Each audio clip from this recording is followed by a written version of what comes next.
Good evening, everyone, and welcome to another edition of the FPL Addicts and Esports Live Fantasy Podcast. We're about 10 seconds in, which makes it that Blackburn had already conceded by this point in their last game against Reading. But hopefully we're on for a bit more fun than that. Alongside me, as always, is the main man. It's Elliot Craig, is my right-hand man. From the commentary box, Elliot, how you doing, mate? Oh, brilliant. Thank you, mate. Was it 9 seconds after kickoff this morning? Nine? Is that all it took? 9. Yeah, 9's the number. So hopefully a bit more fun than that, because that set up a defeat. But hopefully we're setting up an absolute ton of fun. A few 40 minutes where you're going to get some FPL tips locked and loaded from some of the best in the business.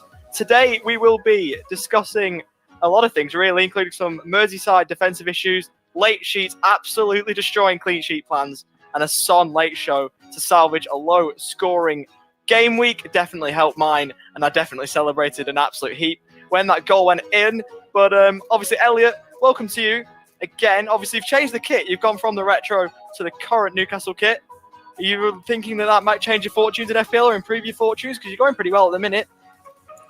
I just couldn't find my classic one, if I'm honest, today, Ollie. I just chucked this on. It's still Newcastle, isn't it? It's last season's kit. I haven't got the new one yet, so I'll have to work on that. But I can confirm he did go absolutely mental when Min Son scored. I was stood next to him, and he went mental.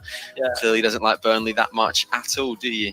No. And that's to be expected. Obviously, we were at school at the time, and I've just gone absolutely ballistic because, one, it's saved my game week, and two, obviously, I hate Burnley as a Rovers fan. I won't hide that. So there we go. Great header from Son, and we were all buzzing. But I mean, I don't know why you changed at the minute. I know you're saying you couldn't find it. Obviously, Newcastle in the 90s were flying. You're flying, and now Newcastle are doing dreadfully. The changing kit's going to change your fortunes. You've not thought about that one, mate. That one slipped by you.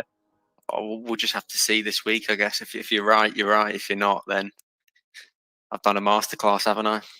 It probably will go right because you'll probably look your way to another good week.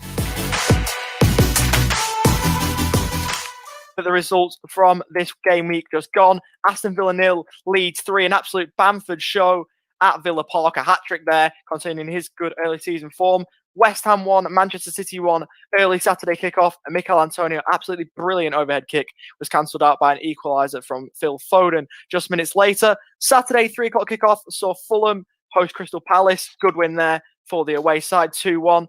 Jaro Riedeveld and Wilfried Zaha giving Palace a 2-0 lead before a late absolute blinder from former Rover Tom Kearney, getting Fulham a late consolation. A boring 0-0 draw by two of the biggest clubs in the country, Man United and Chelsea. Absolutely nothing to talk about there. Liverpool 2, Sheffield United 1. A Sander Berge penalty was overrode by Roberto Firmino, finally getting a goal at Anfield, and Diogo Jota, the Portuguese signing from Wolves, getting a goal at Anfield. On the Sunday, surprise result, Southampton 2, Everton 0. Obviously, the table toppers were toppled by the Saints. Ward-Prowse and Che Adams getting on the score sheet. Late goal from Jacob Murphy saved Newcastle's blushes at Molineux after Raul Jimenez had put the home side 1-0 up. Great result for Leicester against Arsenal. Jamie Vardy, after a brilliant cross from Cengiz Under, put the Foxes 1-0 up, and that's how it stayed. And the last two games, we had Brighton 1, West Brom 1, Callum Robinson getting a late equaliser there for the Baggies. And then to round out, I was absolutely buzzing when this goal went in. Assist Kane, goal Son against my bitterest rivals. Burnley 0, Spurs 1 to round out a low-scoring game week in FPL. So now, Elliot, over to you. You got your 3 results of the game week. Fire away. Thank you, Ollie. Game week 6 has ended, and this week, instead of top 3 game results, I'm going to be sharing my top 3 FPL shocks of the week. The first major shock of the week was number 9 from Leeds, Hatrick Bamford, or his new nickname, Hatrick Bamford, earning himself, as his name suggests, a hat-trick, a whopping 17 points, 4 for each goal, 3 bonus, and 2 for the 90 minutes he played. Who would have predicted that before a ball was kicked? My second shock of the week was Mohamed Salah, a nice fixture to the Blades at home. Looked to be an exciting game week for the Egyptian king. However, he managed to blank, only 2 points, or 4 if he was your captain, just like me. My third shock of the week was James Rodriguez. No one was certain if he was going to start or if he would be fit. However, he did. Everton obviously lost 2-0, but he only managed to get 2 points, and that's his second blank of the season in a 2-0 loss. But that's been my 3 main FPL talking points of the week. New format. Elliot nicely played, a few shocks in there, and a lot of people were affected, including the 2 people that I'm about to introduce. I'm sure they're impacted in some capacity. We'll go to the guru first, the Tottenham man himself, who is currently muted. No, he's not. It's Matt from FPL Addicts. It's the guru himself. Matt, how are you, mate? Yeah, great. Thanks, Ollie. Look, not the best FPL week for me, but I'm happy with the Spurs result, and that's that's all that matters at the end of the day. Finally got more points than you in the FPL league, back where I belong in that top 10. But more on that later. Someone who is nowhere near the top 10, but is doing really well in drafts, so I'll give him that. It's Jack Gillibrand from Esports Live. Jack, how you doing? I'm very well, Ollie. Boys, how are we? Glad to be back for another good week. And I think even I beat the Guru in Classic this week, so I think even I'm still buzzing. I mean, you beat me in draft, but we'll keep that one quiet. We'll keep that one very quiet. We'll move on to that only for a short time. Only for a short time, Ollie. Yeah, easy. Well, I'll let you have your fun in the sun. And obviously, you're flying there, but that's your section. So we'll talk about that. We'll get the big boys out of the way first with the Classic, and then we'll move on.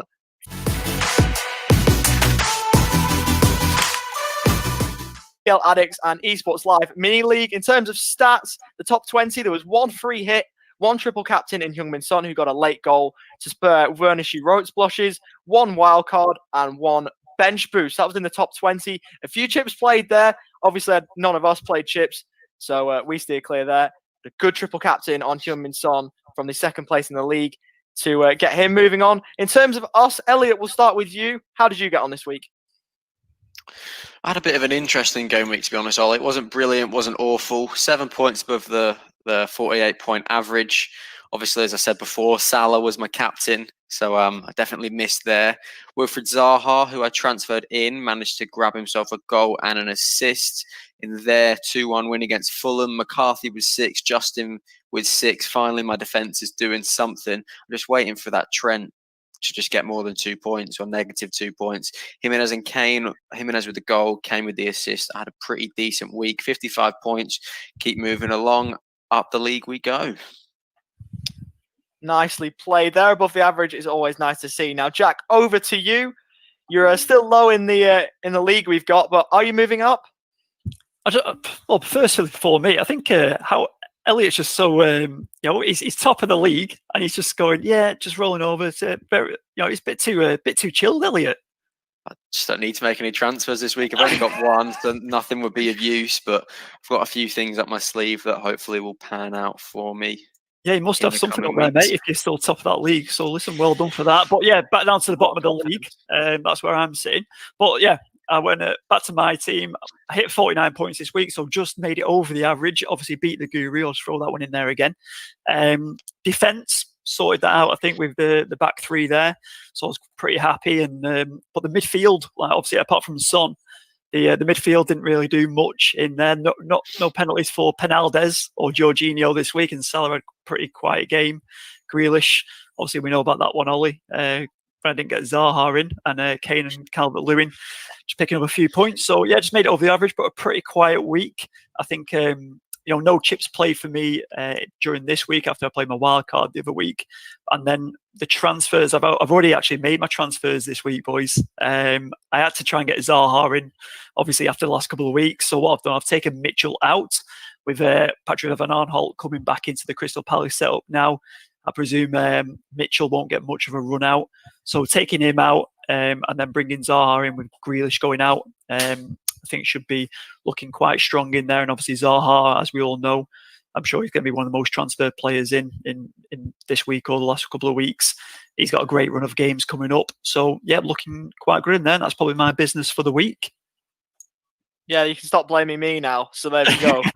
You're reversing that mistake you made 2 weeks ago, and you can stop blaming me. That would be nice to see. I'm still going to blame you, Ollie. I mean, I moved down in the league this week. I'm still in the top 100, so I'm quite happy with that. But if it wasn't for your error and bad advice the other week, I think I would have been a lot higher this week and better positioned. But we'll move on. You'll always make excuses, mate. It's all down to management. It's all down to your management. But there we go.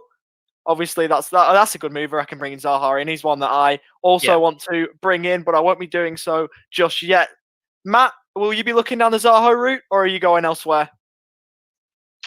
Yeah, it wasn't the best week for me. It's the first time this season I've not quite hit the average, but there was a couple of decisions that didn't quite go my way. I didn't go with Justin, which was unfortunate because he got a clean sheet. Mitchell was literally, I think, 5 seconds away from another 5 points because he was on bonus and he was on a clean sheet. And going back on Jack's point about taking Mitchell out, I did notice that Palace moved Mitchell to right back in the last 20 minutes, and I think they may have bring, I don't know if it was Van Aanholt or who they bring on at left back. So I'm not too sure on Mitchell if he's going to be out of the side. So I'm going to keep him for now, but missing out on him, that was 5 points. Plus, I was going to make a last minute change from Salah. I was thinking about putting it on Kane, which would have given me an extra couple of points as well. But I didn't. But I'm still happy. I've not played a wild card yet. I've not played a free hit, triple captain, or any of those chips. So some good news was I was sitting on 20 points or so before the Spurs game, and that put me a lot further up my mini leagues from the Spurs game. And Doherty got a game as well, so it's looking like he's won his place back. So it's not all bad news. I mean, to be fair, I mean, you've done well with Tottenham assets, but I mean, I thought the Guru was meant to be good. I mean, if the Guru is the A-class student, you're probably, you're probably hitting Fs at the minute. You're getting them UGs on your report card with a score like that under the average. Oh, yeah, it's a bit shocking, that is. Yeah, for the week, but the reality is in the if we're going to go by the mini league, I'm still in the top 20, so 15th. I'll take that, and it just takes one good week, which showed in, I think it was game week 4, where I had a bit of a bad one in game week 3, and then game week 4 I come flying out the blocks with a big result. So I'm excited this weekend. I got some good hopes for Barkley, who blanked, and Sterling, who blanked. And if both of those can get me a goal this weekend, I'll fly well above the average. Can't keep a good FPL manager down. Sorry, it was a tough week, wasn't it, for the midfield? Like, I think Son was the only one who really shined. Obviously, Everton lost, so for people who had Rodriguez in there, obviously they wouldn't have got much out of that either. So I think it's just a really low-scoring week overall for a lot of people. That's the thing. I think it was one of those weeks, and that's why when I was sitting on, I think it was 23 points before the Spurs game, and when I come out with 45, I actually was pretty happy with the end result, because there was the odd person who got sort of 70, 80 points, but a lot of those ones used their wild card or their free hit, and the reality was a lot of teams got between that 50 to 60. So I'm happy to come out like this, because when I come out with a good week, it's going to be a lot more points. So like I said, it's a 38 week game week with plenty of double game weeks. So look, I'm not too upset just yet. You can't keep a good FPL manager down. I'm sure you'll rebound, but if you don't, then you're in a bit of trouble. In terms of how I went this week, I was above the average pretty comfortably. I had 58. Obviously, I did take a 4-point hit, so down to 54. I was really happy because I free hitted last week because I wanted to keep myself Hampton assets in. They fired 21 points between the three of them: Walker Peters, McCarthy, and Ings. Obviously, Kane and Son. A late redemption to my week. Obviously, 21 points between the two with the captaincy. Outside of that, there wasn't really much. Obviously, late Jacob Murphy free kick was annoying for Kilman's clean sheet, who I'd brought in, but I mean, he's not going to be much of a problem going forward, as you'll see in a minute. And Fernandez and Salah both blanked, and at least I got something with the Kane captaincy. Going into transfers, obviously, I did take a hit last week, but it was to prepare me for this. I'm going to change formation. I'm going to bring on this guy for Davis is going out, and Lamptey's going to be benched this week because he's got a tough fixture away at Tottenham.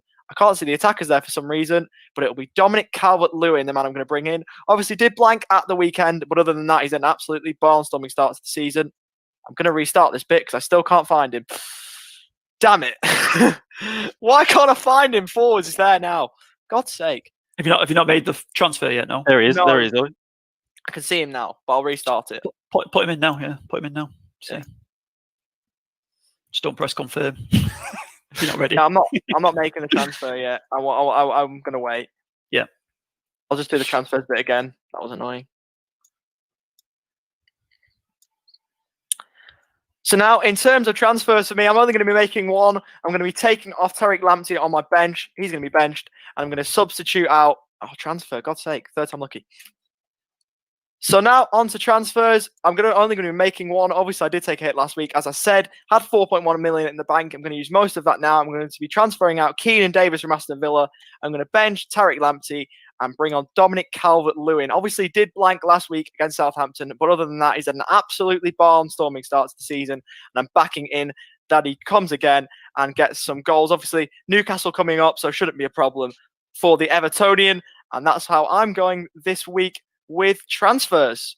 Now, moving on to the mini league. Obviously, a bit of movement, a couple of guests that we've had on are still flying. We've got Josh, who's second now, and we've got Joe, who was on last week, who's now moved into the top 5. But the man they can't knock off is Elliot, who's still top of the league. Obviously, Josh is level with him with 2 chips. He used his triple captain this week, and had already used his free hits. So that's 2 chips down for him. Other than that, it's coming a bit close at the top there. Obviously, we've got Tom there in third, 5 points off the lead. We've got Andreas, 11 points off. And obviously, Joe, we dipped down. He's 15 from the league lead in 5th. Obviously, if you go down to me there, I'm in 9th, so I'm pretty happy with that. Where's the guru? We can't see him. We can't see him. There he is, 15th. 15, 370 points. I'm 8 points clear of him, so I'll take that. And James got a rough time in Classic. He's moving into the top 20. So I'm betting that the Brummy will be happy with that. 438.6k in rank. And we round out the top 20 with Azaraf, who's on 365 points in there. I will try and keep scrolling down to see if we can find Jack. I doubt it, though. I'm in there, I promise. I'm in there, I promise. Page 2. Oh, there you are. 95th. We found you. Yeah. There we go. 95th. I thought it was 92nd. 95th. That's even worse. 95th. You've moved down. You've moved down. So 95th he is at the minute. So he's inside the top 100. So we'll give him digits. That's all right. I've noticed, obviously, at the top of the league, a lot of people, obviously, with the wild cards, a lot of chips being used. So we'll kind of see how that pans out for everyone. Going forward, whether they've played it late or early, it's to be decided, right? Yeah, I think Jack, the free hit, and I know Ollie's played this. That's one that is really, really handy to play towards the end of the season when there's those rescheduled FA Cup games, and then you end up with a double game week. So, nice. I think if you look at most of the top 20, there is a lot of wildcards being played, which is understandable. There's been a few free hits, a few triple captains. So, I do think a lot of these people outside the top 20, potentially yourself, and a few of the other guys down there will rise into that top 20 at some point who haven't used those additional chips. So that is always known to give those people an extra advantage. But you look at Elliot, who is sitting first, and he's not used any. So that is that's a positive sign too.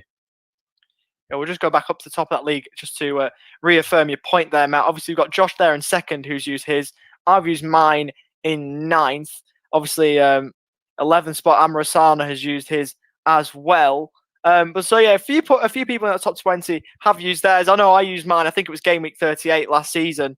Absolutely last game week of the season because I hadn't used it yet. But, I mean, that double game week might be a good time to either use your triple captain or your free hit. Use those chips to maximise out on double game weeks because they can be absolute FPL gold.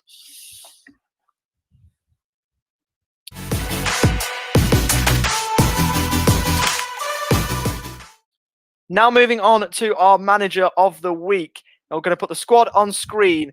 And it's Daniel Little, who's the manager of the Dream Team. 87 points. You're going to hear from him a bit later because he is also the guest on the podcast this week. We're going to bring this in as a little bit of an incentive for the FPL managers out there. So if you do manage to be the Game Week 6 manager of the week in our mini league, $10 credit to any Esports live tournament on PS4 or Xbox. So you can play for prizes and for cash pool.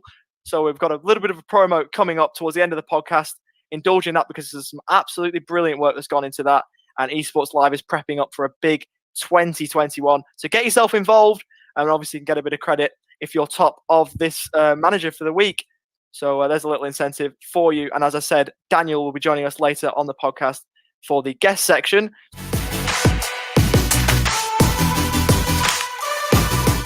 Someone who's already with us, who's pretty decent in FPL, had a poor week as we've mentioned, but he's back with the Guru section. It's Matt. Take it away.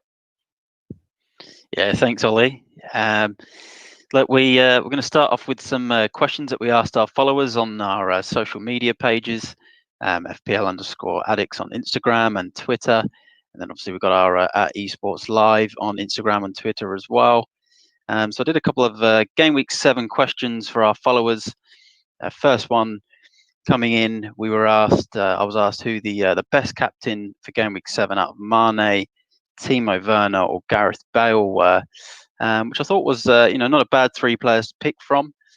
If I'm going to pick between the 3, I would have to go with Mane, home fixture against West Ham. Werner away at quite a stubborn Burnley side. We only struggled Spurs to beat them 1-0. And then Bale, who's not yet to start in the Premier League. There was another question come in, who to put in for the injured Sergio Aguero. This one was an interesting one.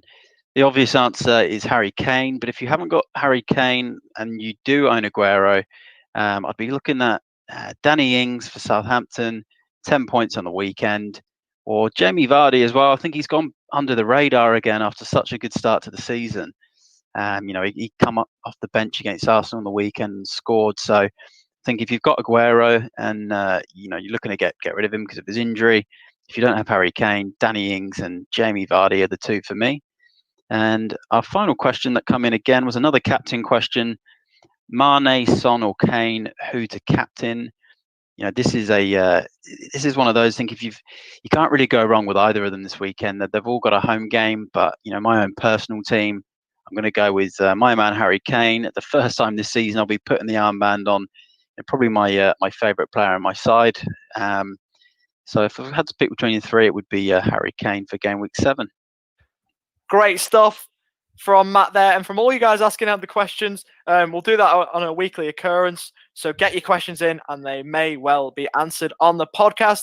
What about your form players, Matt, heading into Game Week 7? Are you going down the Tottenham route? Obviously, you've mentioned Harry Kane in absolute glowing lights there. Are you going with him, or have you got people from other teams who maybe are flying under the radar?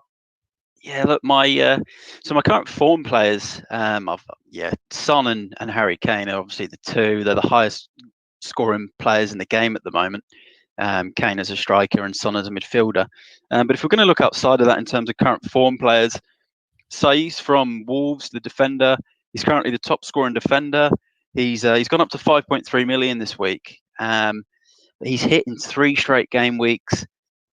He conceded against Newcastle the 1-1 draw on the weekend. There wasn't a clean sheet for him, but he still ended up with an assist. He got a clean sheet and bonus against Leeds the week before. He also had a disallowed goal that week, so it was a controversial VAR decision. So he's he's popping up with points every week. So he's certainly one of my informed players. And then another one who I know Jack's mentioned because he's looking to bring him in, or I think he said he has bring him in this week, is Zaha. 22 points in his last 2 games. Looks to be on penalties. He's got quite a lot of good fixtures. He's got a tough one this week away at Wolves, but with the VAR and the way it's been going this season, it wouldn't put it past me if there's a penalty at some stage across a number of these games. So 22 points in 2 games with Zaha. So we've got Roman Saiz, Zaha as my form players, along with Son and Kane, who are the obvious picks there. Some good assets there. Obviously, Jack, as we've already mentioned, can stop annoying me about the Grealish-Zaha debate now, because obviously we've settled that, and I think he will contribute this weekend. Now onto your differentials and ones to watch. You're going down for a couple to London and 1 to the South Coast. Who have you gone with? Yeah, look, we'll start with the ones from London. I've gone with Zuma from Chelsea, and look, reason being, I know there'd be a few question marks about Chelsea's defence, but they've got a clean sheet in the week against United. Zuma, he's got 23 points in his last 3 games. He got 9 points with bonus on the weekend as well. He got a goal on the opening day. He got a goal at home to Palace. His next 3 games are Burnley, Sheffield United and Newcastle, who are all very low goal scorers, and 5.5% ownership. So, big differential. If you've got a Liverpool defender in like Trent or Robertson and not too sure on them at the moment because of the lack of clean sheets, the Zuma route wouldn't be a bad one. Another one we'll go to another London club with Fulham. This is quite a controversial one in terms of it's a Fulham player. They've rock bottom of the league without a win. But Lookman, he's got 0.4% ownership. He did score on debut against Sheffield United. He's 5 million. This is more so if you've got one of those budget midfielders in your lineup who you kind of rotate off the bench, you could always do a quick change for Lookman, or if you're wild card in and you do need money to be saved in that midfield. He hit the post twice against Palace, and he was very close with one of them, which come off the inside of the post. And he looks like a bit of a buzz of a player that is very quick and a bit of skill. And I know he was very good in Germany at Leipzig. So he's definitely one to watch. And another one I've got down, I've spoke about him previously on the pod, and I know it's James Gadsden, who is in our draft league. It's his favourite player in the Premier League. Che Adams, he's 5.8 million as a striker from Southampton. Next 2 games, home against Villa and Newcastle, and he's only got 1.9% ownership and 19 points in 2 games. So not a bad return. I actually bring him in my draft this weekend. I did swap him for Antonio, who got 8 points as well, but luckily Che Adams come out with a goal, 8 points, and he also had a disallowed goal from VAR, which was quite controversial as well. So he could have ended up with a double. And the week before, he got 11 points against Chelsea, and 1.9% ownership isn't much for 5.8 million. So he's someone I'll actually be looking to bring in. Probably not this week because I'm going to be saving 2 transfers, but the week after, he'll be coming in for me for certain. Great stuff from Matt, as always. Do we bring in the guest now, are we saying? There's loads of other options you could go with in the FPL game. Who do you reckon are the best ones from your perspective? Thanks, Ollie. I think a few of them picked themselves this week again. Harry Kane, Heung-min Son, both with a nice home game against Brighton. Salah and Mane with a home game against West Ham. And I'm gonna have to say Vardy's back in contention for me. He's away at Leeds. I think that could be a few goals in that game. And he always seems to pop up with a goal in the big fixtures. So Kane, Son, Salah, Mane, and Vardy are my choices.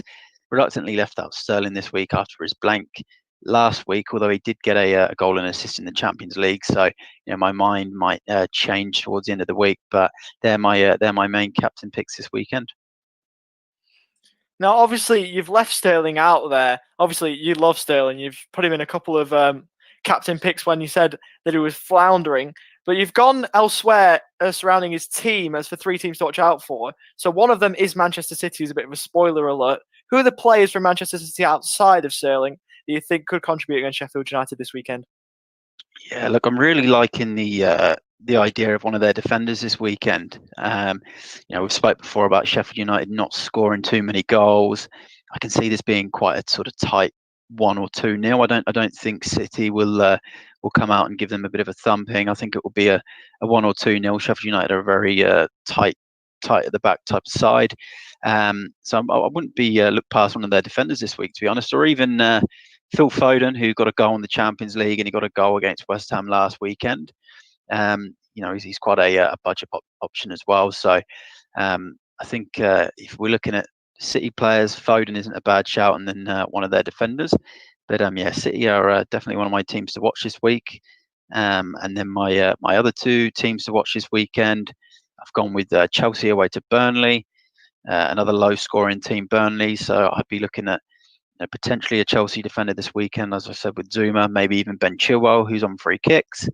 And my final team is again my own side, Spurs. I think it's hard to look past us this weekend at home to Brighton. And I think we'll see a lot of Harry Kane and Heung-min Son captain choices as well. I know it's at a different ground, but as long as you don't get Lloris getting clattered into inside 3 minutes and an Aaron Connolly on fire, you should be fine there. But once again, great work from you, Matt. Obviously, so now onto your crowning jewel of the Guru segment. Matt, it's your Scout 11. Who have you gone for this week? Thanks, Ollie. Look, this is the Scout 11 as usual within the 100 mil budget. I've gone for a couple of obvious picks with Kane and Heung-min Son.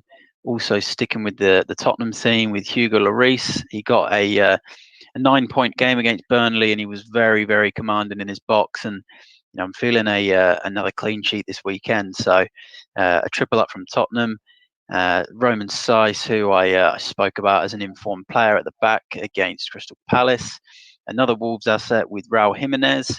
Another goal this weekend and some bonus. It was a cracking goal as well against Elliot's Newcastle. I've gone with Che Adams, who I spoke about. He's on really, really good form at the moment. Mo Salah at home. It's hard. Although he did, blank previous weekend, he did score an unbelievable offside goal. I'm not sure if any of you saw it, but it was very marginal, and he also hit the post at the end. So, he was close. I've got James Rodriguez in there. I'm hoping that the bit of orange on him does disappear, given he did play against Southampton away at Newcastle. I think he might come out with at least a goal or an assist if he does play. I've gone with a City double up. Phil Foden, a goal in the Champions League and a goal against West Ham. He fits nicely within that 100 million. I've gone with Diaz. I think low score in Sheffield United and City, potentially with a clean sheet. And then rounding it up with Ben Chilwell, low score in Burnley. He's been getting quite a few assists, and he's also been on free kicks, and he gets forward a lot as well. So that's my Scout 11 within the 100 million budget. What are we thinking about them City players, boys? Are we? We think City are going to be all right, or do you think they're going to bounce back? A lot of rumours about Pep this week, a lot of talk. Brilliant fixture, brilliant fixture. Sheffield United away. Obviously, they haven't been great to start the season. Even if it is at Bramall Lane, which is a bit of a fortress with fans there, obviously we know that's not going to be the case in the world that we live in nowadays. But you've mentioned Diaz and Foden, obviously, as your Man City assets. Why those two? Obviously, you've got defensive options at Man City outside of Ruben Diaz, who's obviously come in this summer. And Phil Foden, you could obviously look elsewhere for assets maybe outside of Etihad Stadium down there. So why have you gone with those two particularly? Yeah, look, Diaz was mainly down to budget. So to fit within the 100 million when you've got Salah, who's premium, Harry Kane, who's premium, Son, who at the moment his prices rise to a premium price. It was and Lloris is a reasonably bit of a premium goalkeeper. It was hard to fit in. Like I looked at Kyle Walker as an attacking fullback, and he's a bit more pricey than Diaz. They're not really left side. Not really got that sorted out at the moment. I'm not sure if it's going to be Zinchenko or Cancelo. And then Diaz, I think he's a safe option. He's the big summer signing. So I think he's safe to play 90 minutes. So I've had to go with him and Foden, purely just because of his 2 goals in the last 2 games. Again, he's a budget option. And I do think he'll get minutes. He's looked lively in pretty much every game he's played this season. Even when City have dropped points and he's come off the bench, he's actually looked really lively. So just to fit within the 100 mil. And I always just find it hard to not feature at least one City player, even if their form's not been too good. They did have a nice win in the Champions League. So it's just one of those games. I think when they're playing Sheffield United here in the bottom 3, it's hard to not fit a couple of their players in, and those two are purely based on budget restrictions. Fair enough. Obviously, you've got Kilman on your bench there, and obviously you've got James with a little bit of orange on there. If James doesn't play, will you be looking to bring Kilman on? Because obviously then you'd have your Wolves double up. They've got a decent fixture at home to Crystal Palace. I know Crystal Palace aren't going too badly, but obviously we know with doubles in defence, if they keep a clean sheet, you've got points guaranteed. You've got 12 points usually guaranteed. Even before bonus or attacking returns. So will that be an option you're looking to go down if James doesn't get up?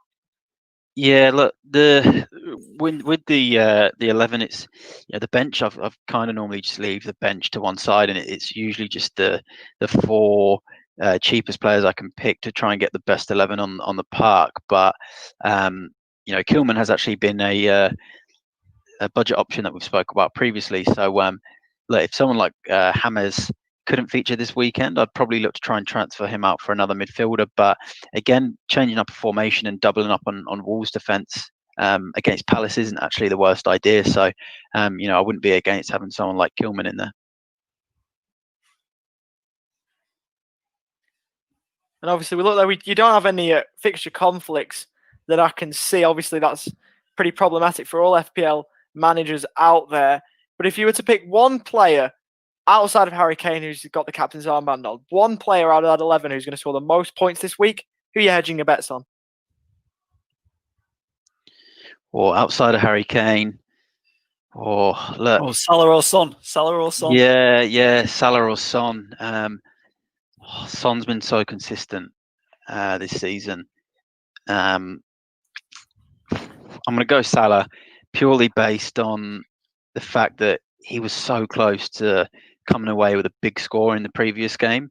Like I mentioned before, the goal that he had disallowed and the shot off the post, and I just think, he could easily come out with a goal and assist or a double this weekend. I know West Ham are on a bit of form, but they do concede goals. So I'll go with I want it to be Son, but I'm going to go with Salah.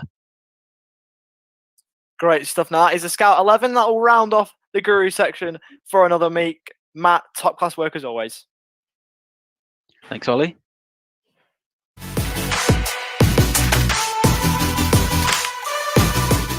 So now on to our guest section. He was teased a little bit before as the man who'd done pretty well this week, the top scoring manager in our week. He has used a chip to get there, but still a very, very good score. Nonetheless, he's marched on just like his club. Good start to the season in the Premier League, and he's had a good week himself. He's wearing the Red England kit. It is Dan Little. Dan, how are you? Not bad at all. Got two young children at home, so up bright and early. As you would be. Now, obviously, welcome to the league. Welcome to the podcast for the first time you're on here. How have you found the season so far? Bit of a strange one, I think, possibly a lot because of the no fans in terms of the amount of goals there's been and quite a lot of upsets. You haven't really seen that in previous years with, a lot of people putting or having Liverpool players in and Man City players because pretty much they're going to win. Most weeks they're going to win, but it seems, it's a strange one. A lot of goals, and it's interesting to say the least. Definitely so. Now, obviously, on the screen we can see your team 87 points with a bench boost. Have you used any of the chips outside of that, or is that your first one? No, that's the first one I used. It was because I couldn't decide who was going to go on the bench. So I just thought, right, that's it. I'll just put bench boost. Dan, mate, you scored 87 points this week. Is this your highest points that you've got so far this season? And who have been your favourite assets that you've had so far this season? Obviously, we can see you had the big man, Hatrick Bamford, in your team this week, which is very, very good from you. But is this the highest points that you've got so far this season? Yeah, the highest points this season. I think I've been doing all right. Not lower than 50. I think Jack's been a few times lower than 50, I believe. Always, every week. Every single week. But yeah, one of my favourite assets is Rodriguez. I think I had him in from the start. Hopefully, was hoping that he had a big impact, and he has so far. Not so much this weekend. He's picked up an injury, so let's see what goes on with him. It's the Guru here. How are you, mate? Yeah, not bad. That's good. Look, you've had a great week, so well done with the 87 points. What's your form been in previous years of FPL, and where do you do your research? Previous years, I've been a bit of a slow starter, really, and this is probably one of the better starts. Normally after Christmas, I start clawing back the points and climbing the tables. So this year has been a nice start for me. I think I've been at the end of seasons. I think I've been close to the 2000s. I think in the past. Can't remember off the top of my head. And then what was your second question? Can't remember. And where do you do your research? Research. I don't really do research. I just watch Match at Day. Use my footballing knowledge, what little there is of it, and that's about it, really. Cracking stuff, Daniel. Listen, you sound like you know your stuff, mate. So I think we're going to be following you closely. Yeah. Now, listen. Obviously, you're a big Leeds fan, or at least that you are this year, after a couple of years off of being a fan. Yeah. And you've got Bamford in there. Are you going to back him all season? Do you think he can turn up every week in, week out? I will drop him as soon as he's not scoring. No loyalty is going on here. There's no point having loyalty with this league. Just put whoever is good. I wouldn't have any Man United fans in, Man United players in if that was the case. Oh, really? Yeah, is that right? Yeah. So whoever's going to score points, that's who's going to be going into the team. I'll probably keep him a bit longer than normal. Probably not because I'm a Leeds fan, but he's the only striker that's playing for Leeds, and he gets a lot of the ball, so it's a good value, really. I was going to say, have you got any other Leeds assets that we should look out for the listeners? A bit of inside knowledge that you might not be aware of. Meslier, the keeper, is a very good keeper, and maybe not with clean sheets, but there's not many clean sheets going on in the league anyway. But with Leeds, it's quite an open team. I think they haven't got the greatest defenders, a bit slow. I think there's plenty of penalties and potential saves. That's what I've got him in for, and is a good value. I don't think there's any point of having a higher value keeper this year because there's so many goals happening. So you thinking a team that might have a few penalties and opportunities for a penalty save, and he plays a lot with his feet. So I mean, there's every chance he could be an assist cropping up. Yeah, good. And like you said, he's good value at 4.5. I think he is what most people would have got him at. So good value there. And like I said, you seem to know your stuff there with that good bit of knowledge that you've just provided us with. Just another one from me before I jump off on the questions. Is Bielsa a myth, or is he God? He's obviously managed quite a lot of teams. It's a yes or no. It's a yes or no question. Is he a myth, or is he going to deliver? He'll deliver. I think he'll deliver. And hopefully we'll take your word for it. Take your word for it. Pardon? Thanks for that. Thank you for that. Perfect. Now, obviously, off air from Jack, you've been given a bit of banter. He's called you Frodo off air, which I think is a little bit harsh, but obviously Jack's going to be Jack, and we move forward. But do you reckon you'll steal a bit of silverware by winning the league this season? Sorry, I didn't get that. I was just asking, do you reckon you'll steal a bit of silverware? You go on a bit of a Frodo mission and win the league this season? I don't think I'll win any. I might win some of the smaller leagues. There's quite a lot of guys in this league. I'll do well to win this league. In terms of Frodo, that's back in the university days. When I turned up, I had long hair. I'm a huge stature at 5'7". But I won't go into Jack's nicknames. Some of them are not good for the online platform. It's an absolute pleasure having you on, and hopefully you can prove him wrong. Obviously, you're doing a lot better than him in the mid league, so I don't know why he's piping up, but you can leave your university days behind you, and you can move forward to some good FPL weeks. So take care, stay safe, and best of luck for the rest of the season. Yeah, cheers. Thanks, guys.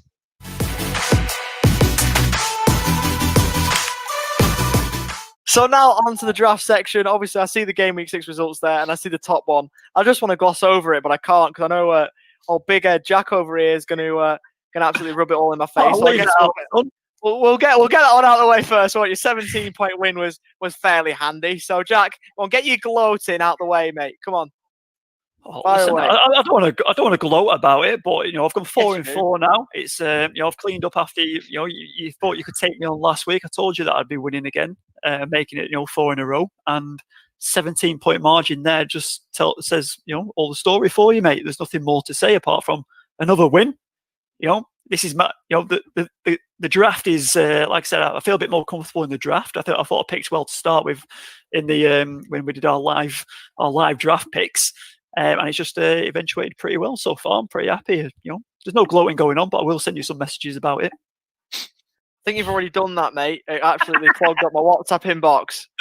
So you can leave that one out next time we play. Hopefully I'm on the right side there, though. Moving on to the next fixture, we had Matt, the FPL Classic Guru. He actually got a win in draft as well for a change. He's beat our own Statman Dave by 10 points there, which is fairly comfortable in draft. So, Matt, I'm guessing you're happy with that. Yeah, look, mate, you say for a change, but this is my my third win out of 4. So It's catching you, Ollie. yeah.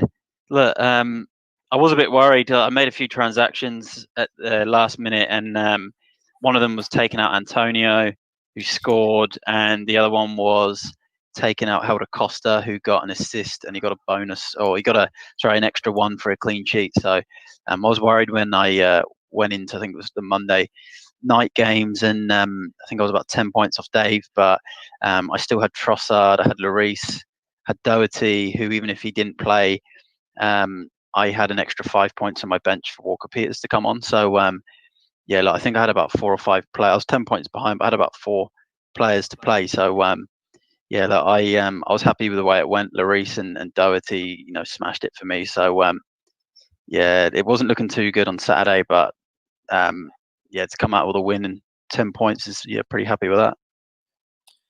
As you should be. Now, obviously, my old man, he played for a couple of clubs that you might call smash and grab back in his day. A couple of, obviously Burnley, Sheffield United. Obviously, they're looking for those, low-scoring wins, and he's got another one in draft here. You can take the man out of Sheffield, but you can't take the Sheffield out of the man. Look at that 12-point win, low-scoring over Orlando, who, I mean, he expected to beat. He was even saying, you know what, if I can't beat Rolando, he said this, if I can't beat Rolando, I should just quit at this point. That's what he said. His words, not mine, just to paraphrase. So for Orlando, if you want to have a bit of beef, he's there. I'll let you go to him, not to me. Don't shoot the messenger, please. But he's got a decent win there. And he's actually flying in the draft league. He's surprising people. His old Nathan there. He's found a decent game here at FPL Draft. He's got another win, but we'll obviously move on to the standings later. And moving on to the last game, James, 20-point win over Elliot. You're talking classic, mate. But you're getting battered from pillar to post in draft. Pick it up. I say it every week, lads. The Classic League's the important one. That the draft's just for experimenting and all that. But no, I've got some transactions up my sleeve that I've already proposed, as they call it, this week. 3 or 4 actually. So there's going to be some drastic changes. Major changes. An overhaul in the Newcastle team. You're going to need him on this form. Going to take the lead. You haven't by any chance brought a bricklayer in there this week, have you? Is he coming to the team or not? I haven't. He's not in fantasy FPL because he's playing under 23s, but there's going to be big changes. So I've just got to make sure I don't leave him out my team this week, because there was a few players on my bench that shouldn't have been, that I completely forgot about, including De Gea, who managed to keep a clean sheet, and Alisson, who didn't. So that was brilliant. But no, lads, you've got to be scared, because bottom of the league, you know what that means. First sort of picks. I think I'm second bottom now. So, or third bottom behind Rolando and Dave, Statman Dave, I think. So as long as they're not trying to steal the ones that I'm taking, if they do, I'll be distraught. But I should be all right, I think. Slow game, not a long game. Yeah, we've just got the standings up on screen now, so you can see I'm mid-table in 4 spots. Annoying, because obviously, man's actually above me on this league, and that's surprising. That shocked me. 2 points. Look how lucky he is there. 2 points. Unreal how he's managed to do that. He's actually winning, and he had a few words to say about it, saying that, he's better than me in draft, and you've played this for years and all this. And, I'm just sitting here like, what can I do? I'm in 4th spot. Obviously, only 1 win off the top, which Jack's held the top spot for a few weeks now. And he's not looking like losing it. Since game week 1 for us, mate. Well, game week 2 when we started, Got 216 there. What's the difference there, Ollie? It's getting further now, mate. It's a decent difference. At 26 over Matt in second. Obviously, he's a win behind as well. Obviously, 3 of us situated on 9 points. And if you look at Matt's differential there, he's miles better than mine and my dad's. So we've got a bit of catching up to do. He's going to have to lose a few games if we want to be up there.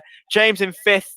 He's on 4 points. So a bit of a gap up between the top 4 and the bottom half of the table there. We've got Elliot in 6th, who's floundering in draft. And we've got the Rolando and Statman Dave, who I don't know how we can call him that. He's still winless. I mean, he's got a really, really good points differential, actually. It's 3rd best in the league, but he can't manage to get a win. He's been really unlucky. I just can't buy one. I've played the top 5 players, and other than this week, I've scored more than 50 points in 3 weeks in a row, and I still couldn't buy a win. So I'm doing all the right things. I'm smashing the waivers and stuff, and it's just still not quite happening yet. Yeah. Oh, just to go on to fixtures just quickly. When do you play Rolando? When do you play Rolando? Because that's one of the. Oh no, Rolando's gonna get slaughtered. Jack's playing him. Oh, if you don't win by 170, he's gonna points, be. I think he's got Aguero and Jesus up top. Yeah, he's got Aguero and Jesus up top. Perfect. Someone needs to message him and back get now, him to though, make so, some changes, I think. I think we'll have to have a word with him, won't we? But maybe we can do it from after this next game week. Don't worry, I've got Elliot this week. No, so I we play won't him have next to week, worry so we'll about probably it. wait 2 weeks and then we can talk to him. Just leave it like this for now, please. I was just looking at the other fixture. I think the fixture of the round actually doesn't involve me for a change because I'm not too great. Obviously, if you look at the other fixtures, are on Statman David himself up against Elliot. So we're thinking a routine win for Dave there, even though he hasn't got one yet. I think this is the win. This is the week, Dave. Come on. This is the week. I called it last week that I'd beat the Guru, and I almost did up until the last game. I'm backing you into it here. I'm playing James, which means the gap between 4th and 5th may close if James can win there. Obviously, I'm backing myself in to get the 3 points, and if I can, it might just shake up that top 4. But the fixture of the round for me is not one I would have said moving into the week. We've got second against we've got the FPL Classic Guru against the Mac lads. That's the fixture of the week for me. If we just break down the two teams just quickly. Matt, first to you, 43 points last week, obviously relying pretty heavily on that Spurs defence. Do you reckon you're confident going in against the surprise pack of the season? Yeah, look, I've had a look at his team, and he does have a couple of good players in there. To be fair, like he's got Son is a bit of a worry, so I'm a little bit worried about that. But then, obviously I had the first draft pick, and I managed to get Salah, so I'm quite happy to have him coming with a home game. Lloris and Doherty with a couple of home games there in my team. Semedo, got a pretty solid bench as well. And then I've got Barkley, who I bring in. Didn't do anything this weekend, but he's got a nice home. He's got a home game this weekend. I'm liking my front three. I've definitely got points on there. I think I'm going to be heavily relying on Salah, Lloris, and Doherty, and then hopefully a couple of goals from one of my strikers. So yeah, I'm liking that. I've got a bit of Southampton as well on the bench with Walker Peters.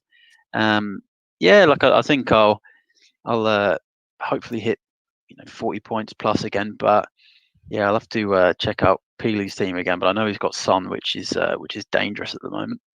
Yeah, we'll do that right here and right now. Obviously, last week 30 points isn't a great score if we're being honest. I mean, he drafted Billy Sharp and Thiago and Jeff Hendrick. I know Jeff Hendrick's long gone in his team, but how he's flying, I will never know. If we look at his team, obviously he's got Nick Pope in net. Obviously, being a Burnley player, you can understand why he's blanking because they can't keep the goals out. They nearly did, to be fair to them, but obviously they couldn't do. Keane, obviously blanking. A couple of Wolves assets who got very unlucky in their game. A couple of Arsenal assets. So if Wolves and Arsenal both keep a clean sheet, then you could be on to something there. Heung-min Son, the player you're worried about, the danger man in this team for sure, 11 points. And then Mitch Batshuayi also contributing. Yeah, I'm worried about the fact that he's got Son and Bale for when Bale does come into form, because he's managed to get both of them, and I think that will be a good tactic for him going down the track.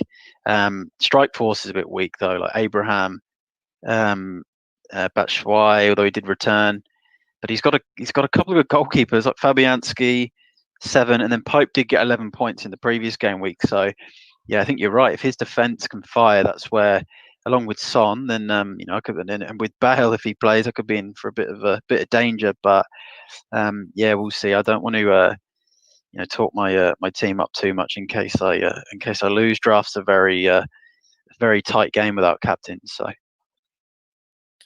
obviously, in terms of predictions for the game, I'd like to get your thoughts, Matt, on who you think's going to win. I'm gonna back my dad in here, partly because I have to. And partly because I think if Wolves and Arsenal can get clean sheets, I've just had a look at the fixtures. Wolves have got Palace and Arsenal have got Manchester United in what's the heavyweight fixture for the weekend. But if they can both keep clean sheets, Matt, you're in a lot of trouble. Yeah, I am. The Wolves thing, I think I've got a Wolves defender, so I'll get half of those points covered. And I think with Arsenal, I do think United will score. I can't see them going 2 games in a row without a goal, but never say never. But yeah, I'm definitely worried about the potential Son and Bale partnership, and maybe even some save points from Fabianski if he picks Fabianski over Pope. But again, Pope could get some save points against Chelsea, or maybe even a clean sheet. You never know. So yeah, look, I think I've got enough to get the 3 points. So with Salah. And to the rest of the lads on the panel, who do you reckon is going to win this game? I don't know. I want to back the Guru in, but I'm not sure. I think Peely's a little bit of a dark horse. I think, Heung-min Son's got Brighton. Matt, you were hyping him up in the Classic, and it gets to this, and you're scared. So every time a goal goes in from him, you'll be celebrating, and then you'll remember that Nathan Peel's got him in his draft team, and you'll be like, that's no good. But I think the Guru will take this one. Now, Jack, just a quick 5-word prediction, please. Keep it short, keep it succinct. The Mac lads, Nathan Peel. Nice, 5 words. He stuck to it. Legendary stuff. And to Statman Dave, final prediction of the weekend. What do you reckon? The Guru will win big. There we go. Oi! I think that needs to be a feature. 5-word predictions. We're absolutely flying here with that. Killed it. A split panel. Be interesting to see who is right there. So that rounds up another brilliant podcast from FPL Addicts and Esports Live. It's been a lot of fun to film. I hope you've had a lot of fun watching it. Take care, and we'll see who can back it up next week. Thanks for listening.